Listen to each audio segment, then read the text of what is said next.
What's up, everybody? Getting into this episode of Beyond the Gates. This was another good, fun little episode. I enjoyed this. Um, Andre and Danny. I really love Andre and Danny as a potential couple. Like the chemistry between them is super fire. Um, Super fire. It's just that it's the Bill aspect, I feel, because Danny just came out of a 30-year marriage. She's not ready to fully move on and let go yet. And it's quite clear. Because as soon as she got that call from Naomi, she jetted to the hospital. She ain't waste no time. So, I don't know how long Andre is going to be willing to stick around. She tried to promote him basically to CEO, like chief executive of orgasms, basically, which is funny. But, he's serious. Like, he ready to lead in Playboy ways alone. Like he want to be a one woman man. He looking for love. He looking for, a monogamous relationship, and he wants that with her. So he says, but she's not ready for all of that. So it's like they're going to constantly be at a standstill until he decides to cut it off and move on, or she decides like, oh, I'm gonna give this a chance. Other than that, they're going to still be at a standstill, unfortunately. So a hard decision going to have to be made soon. You know, Bill is such a stubborn ass. Like, this man don't listen for shit. Like, he is such a big baby when it comes to the hospital. Like, this dude did not want to stay at the hospital. I'm fine. I'm fine. No, you're not fine. Because even Doug told him, he was like, dude, you basically have been having mini strokes. And mini strokes are basically warnings of a major one that could happen, like a real one, It's your body letting you know you need to change your lifestyle. You know what I'm saying? Whatever it is that you're not doing, that's, the stuff that you're doing that's making you unhealthy, you need to stop and get your shit together. That's basically what Bill needs to do. And he needs to start listening to Doug. Take care of his health. Health is wealth. He keeps sitting there talking about he fine, he feel fine, it's nothing. Sir, strokes ain't no joke. Okay? Like, we all know that shit can kill you. Like, it ain't no joke. It's very serious. It's very real. And when your body is like letting you know that it's time for you to sit down, your body will sit you down if you don't want to do it. And that's what Bill's body is doing. It's sitting him down. It's forcing him to take stock in his life and realize, like, dude, get your health together. And that's what Doug basically was telling him. Like, you need to rest and chill out. Take your aspirin every single day and relax. It's so funny because when Danny came in the room, the way that boy face lit up when he seen her, Bill was happy that Danny was there. Haley, on the other hand, was not, of course, because her insecurities jump out. She was very jealous, in her words, jelly. Oh, God, she was very jealous that Danny got there because Danny could calm Bill down in a way Haley can't. Like, he listens to Danny. And the insecurities on Haley were just screaming. Like, you could see it all over her because when Danny got in that room, you literally would have thought Danny was the current wife and Haley was one of his kids or something. That's just the way it looked. Danny just commanded the room. She took over the room when she came in. She really gave wife energy, like current wife energy. Danny and Bill are not done with each other. And it's sad that Bill has to continuously reassure Haley because it seems like every episode is him reassuring her of something, that she's number one in his life, she's his priority. It's like, damn, do you really need to be married to her if you got to constantly reassure her and pat her in the head, stroke her ego? Like, every time I see them together, he's reassuring her about something. Like, them insecurities ain't no joke with her. And I get it, but, Bill let her know. He was like, listen, that's natural, for Danny to come running when he in trouble, or, him to come running if she was in trouble or something. He was like, when you've been married, when you've been married for 30 years, that connection don't just go away. And he's not lying. It really don't. But they're not done with each other. And it's so funny because Naomi called Danny the dad whisperer. I mean, because she know that man. She know what she needs to say to get him to do what needs to be done. You know? And Haley could get pissy about it all she wants to. That's just too damn bad. You get over it. So anyway, moving on from that. Chelsea went to Uptown. And it was this girl just eyeballing the shit out of her. I was like, okay, ma'am, you staring a little hard. Like, and that's one thing I can't stand is when somebody stare at me, but they won't say nothing to me. Because they expect me to come say something to them first. And it's like, oh, I know that game. You want her to pull up, apply the pressure. I said, okay. And I love it though, because Chelsea was bold. Chelsea grabbed her drink, walked up with that corny ass punchline. She was like, oh, we are both too gorgeous to drink alone. I'm like, no, you didn't use that corny shit. No, you didn't. Even the girl was like, oh, you bold for saying that out loud. Like, I'm like, right? We too gorgeous to drink alone. I mean, she ain't lying though. Chelsea is bad as fuck. Like, let me tell you something. Whoever the casting director is on this show, do they have a casting director? Or is the producers the one, casting everybody? Because whoever casting or got final say on casting, y'all did a bang up fucking job. Because let me tell you something. Chelsea is gorgeous. And the new girl, Madison, she gorgeous as shit too. She's very mysterious. Very, very mysterious.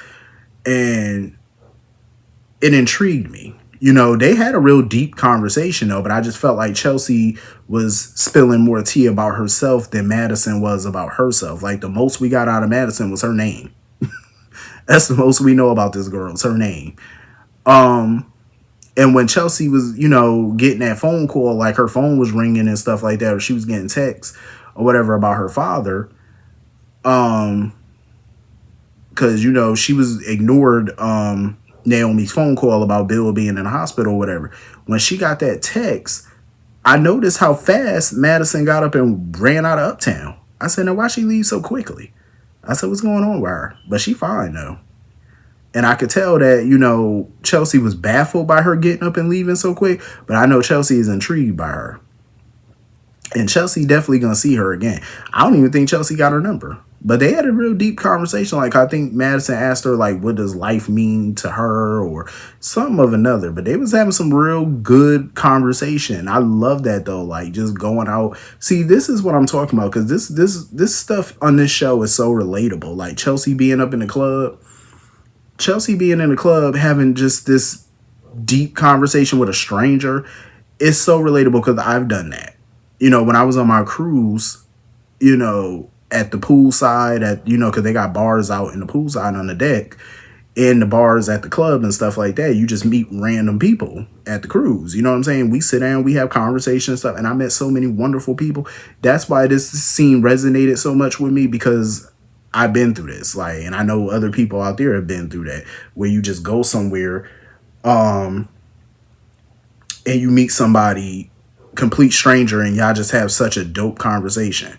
You know what I'm saying? It's not overly flirty, but it's pretty fun, And I love that, Madison was asking her about her experiences and stuff like that. So she was like, oh, are we on the X-rated conversation part of this yet?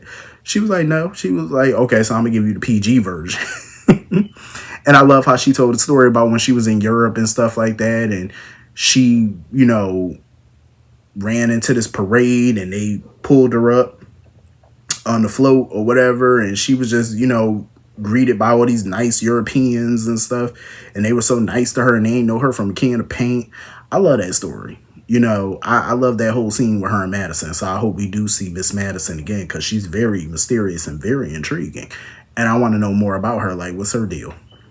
And she fine. Let's point that back out. She fine.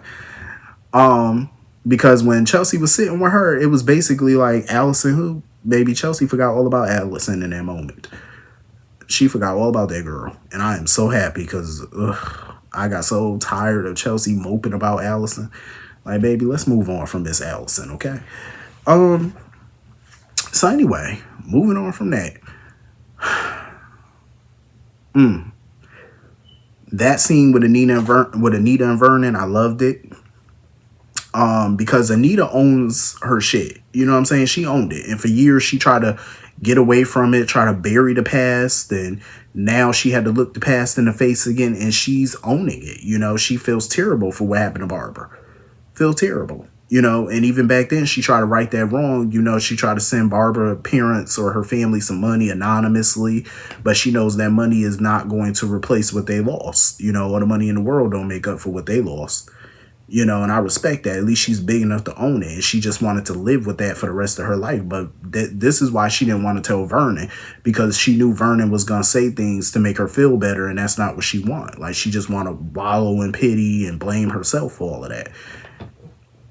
And Vernon's not going to let her, because he said at the end of the day, he agreed. He said, yeah, back then, yes, you were selfish and short-sighted and stuff, but he said that's a lot of young people. He said when you're young, yeah, you're not thinking of the big picture. You thinking about yourself. He not lying.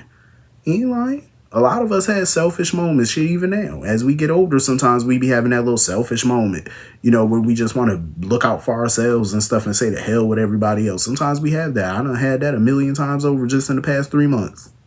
I had that thought a million times in 3 months. Just say fuck everybody and do me. You know what I'm saying? But you still look out for people sometimes, you know, whether you do or you don't. It's like you still have those selfish moments, you know. So she can't be too hard on herself about that. But like I said, at least she owning her shit. I give her that. You know. I really want to meet this Dante Green. I want to meet Dante, because they keep bringing up his name and he sound like a real a-hole, because Vernon was like, I really can't stand him. I want to meet him. Who is Dante? You know, but Anita feel horrible because they allowed Dante to push Barbara out of the group and just erase her from the group. You know, and she's always going to take that with her. She's always going to live with that and take that to the grave, you know. But hopefully, you know, when that day come, her and Barbara could fix that on the other side. But I can't blame Anita for not wanting to do a reunion with the Articulates right now. I can't blame her. Because bringing up all this old past trauma, it just makes her feel like, you know what, it wasn't a good idea to do this. And she really don't feel like she could do it without Barbara. Sharon, on the other hand, she a nasty piece of work. Sharon, such a miserable lady. She basically wants to use this reunion tour or this one night only reunion to plot her revenge against Anita. She wants to stage a comeback, a solo career for herself now off the back of Anita. You know, she wants to undercut her and stuff using this show. And Tracy wasn't here for it. Tracy really was not. She was like, no, And Sharon got all pissy, talking about, oh, we don't owe her nothing. And Tracy was like, no, we don't. But at the end of the day, we owe Barbara. And that's my thing. I feel like Anita and Tracy are the only ones who actually give a shit about Barbara. They care. You know what I'm saying? Because Tracy just feels like they can't do a reunion in a messy way. You know what I'm saying? Because that's not honoring Barbara. You know, Barbara gave them girls their name, gave them girls, they wouldn't be the Articulates without Barbara. You know what I'm saying? So Tracy don't want to do her dirty, even in death. You know, she want to honor Barbara, not tarnish her. You know what I'm saying? I respect that. That's what tells me where Sharon coming from. Sharon coming from a very miserable, hateful place. You know? And it's sad. And I was actually a little surprised that Sharon agreed to tell Anita the truth, that she want to stage a solo career comeback. She want to use this to make a comeback into the music business. And I don't think Anita would have a problem with it if you just on the up and up with her. You know what I'm saying? Let her know. Why try to do to her what you felt like she did to y'all all those years ago? Because if you do what she did to you all those years ago, that don't make you no better than her. That make you just as evil, if not more. Like, at least she has regrets about that shit. You know what I mean? And I just feel like Sharon don't give a damn about Barbara, but you want to use Barbara as an excuse to take Anita down. Sharon don't care nothing about that lady. She don't care. Sharon care all about Sharon. A little nasty piece of work.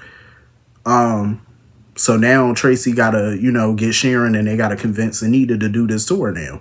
Because now she backing out. So now they gotta find a way to convince her. I'm like, well, Put your big girl pants on and can get to convincing.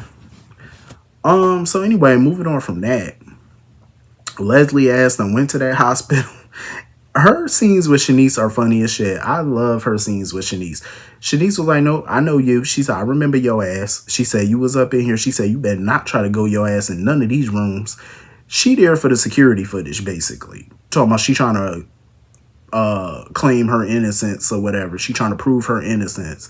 Had the nerve to go behind the nurse's station and pick up the phone to call security.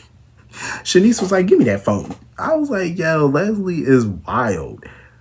So now Leslie know that Andre got the footage. So of course she ran into him at Orphe Jeans, trying to use reverse psychology on him and stuff like that to get him to show her the footage. So he showed her the footage, and she talking about, oh, that ain't me. That's not me. And I love how Andre played her ass. He took out his phone and said, shh. She said, what the hell are you doing? He took her photo because he said, now with all the software and stuff that we got now, we can match your photo to the person in that video, in that security video. Had her ass shook. I said, you better go ahead, Andre. Go the fuck on. I said, that's what I'm talking about, because modern technology is a motherfucker these days.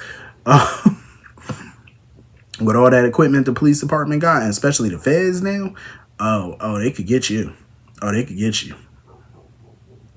A clear photo and some good digital effects, oh, they can knock your shit out. Or you getting locked up. Better be ready. You about to go to the big house and meet a big girl named Shirley. You gonna have to give up your cornbread and mash. Better get ready. So anyway, Jacob is so sick of Cat ass at this point. Like, she just keep coming to that precinct bitching. He's so tired of her shit. He was like, listen, stay your ass out this investigation. And you know Kat not listening. Kat don't give a shit about what that man saying. She said, no, I'm going to be a consultant. Jacob is so over her. He was like, listen, I got a search warrant to go search Leslie's apartment. She said, oh, I'm coming. He said, no, you're not.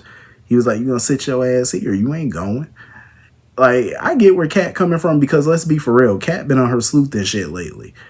But she got to understand something, though. If you really want Leslie in prison, you do have to back the hell off, because if you go with them, any lawyer Leslie could get can say that the evidence is tainted, is corrupted, because you were there. You know what I'm saying? And the DA could lose that whole case. All charges could get dropped.